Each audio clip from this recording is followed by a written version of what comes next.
C'est une dinguerie que le Barça sorte un joueur de sa retraite. Ter Stegen gravement blessé, les Catalans ont dû recruter un gardien de toute urgence. Retraité depuis son départ de la Juve, c'est Wojciech Szczęsny qui rejoindra les rangs des Blaugrana. Et quand on y pense, c'est vraiment une folie de réussir à attirer un joueur qui avait décidé d'arrêter. Bon, son nom est bien trop compliqué à prononcer pour que je te fasse une vidéo dessus, mais au lieu de ça, je vais donner 3 autres joueurs qui sont sortis de leur retraite. Avant ça, dis-moi en commentaire si tu penses que Szczęsny va réussir au Barça. Véritable légende du Bayern Munich, Arjen Robben décide de quitter le football à l'issue de la saison 2018-2019. L'homme au crochet s'en va après une Ligue des Champions, 8 Bundesliga et 5 Coupes d'Allemagne. Sans compter ses quelques trophées à Chelsea et au Real Madrid. Mais un an plus tard, le néerlandais a voulu boucler la boucle en retournant dans son club formateur. Il sort donc de sa retraite le 27 juin 2020 pour signer au FC Groningen. Une belle histoire donc qui a malheureusement été gâchée par une blessure au mollet après seulement 44 minutes disputées en Eredivisie. Il jouera tout de même 4 matchs en fin de saison et il délivrera 2 passes décisives. Et d'ailleurs, il est depuis entraîneur des U18 du club. Le deuxième joueur est encore un néerlandais,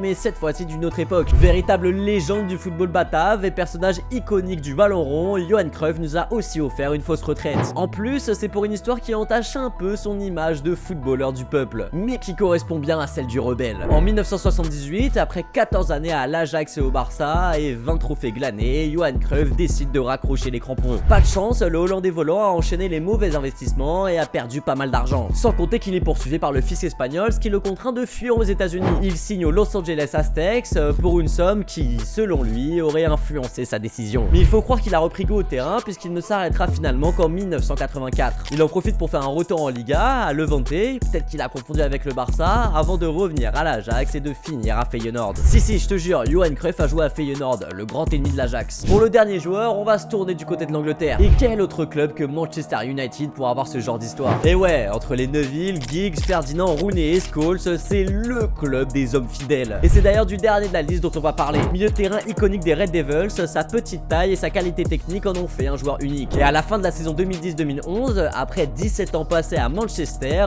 2 Ligues des Champions et 10 Premières Ligues, Paul Scholes décide de raccrocher les crampons à 36 ans. En grand amoureux du club qu'il est, il devient alors entraîneur adjoint de l'équipe réserve. Mais quelques mois plus tard, alors que la bande à Ferguson subit une vague de blessures au milieu de terrain, il fait son retour dans l'effectif à la surprise générale. Lors d'un derby en FA Cup face aux Sky Blues en janvier 2012, la légende entre en jeu, numéro 22 dans le dos. Un comeback secret que personne n'attendait. On atteste sa paire de crampons à 35 € parce que même son équipementier Nike n'était pas au courant. Les Red Devils remportent le derby, Scholes finit la saison et prolonge même une année de plus. Une sortie de retraite qui lui permet de remporter un 11e titre de Première Ligue et surtout de finir en même temps que Sir Alex Ferguson dans un match rempli d'émotions. Et toi, est-ce que tu connais des joueurs qui sont sortis de leur retraite? Et je te parle pas des retraites internationales, donc ça sert à rien de me dire Messi ou Zidane dans les commentaires.